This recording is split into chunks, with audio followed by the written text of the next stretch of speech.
Ya ne maza nawa ne kudin ka? 100 ne. A ba sai ka ce Lagos. Shawari kawai. A can ma ban ba da ko sisi. Kawai ka gode. Ai abokina. Wannan.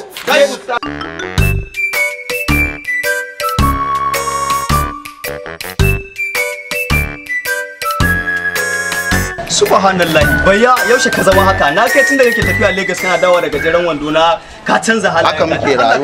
rayuwanka haka muke yi kasan gada nake ba ka sa Allah a rayuwanka kai wai kai usan ni zaka ma wa'azi irin iskancin da muka yi da kangwayen da muka ci kajin mutane ni zaka zo ka ce zaka mana siya ni na riga na tuba ha ba gariya kake yi billahi allazi hai Allah yana yafa komai amma banda hakkin wani ka zo kana wani gaya mana kai ba wani gure muri kai dalisa kawai baba dun bar abun nan fa yawa ne baba haka duk mun yi fresh yanzu ya kamata kai ma ka bar rayuwar nan fa yanzu ma dai ina abokin mu ne minista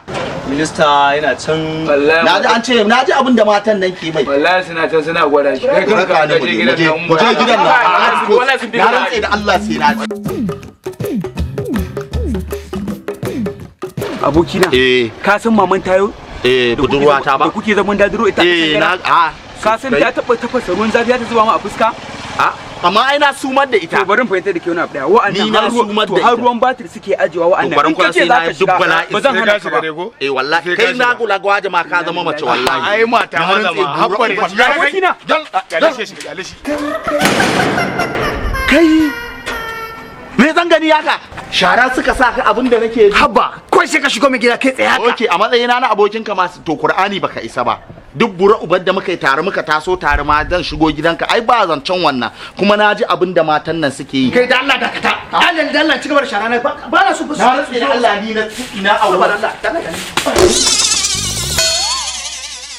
wallahi ba za ka yi ba su ma asiri ni wallahi a Lagos mace ta min iskanci ko na auri mace ina nan garin su min iskanci zan iya kashe su na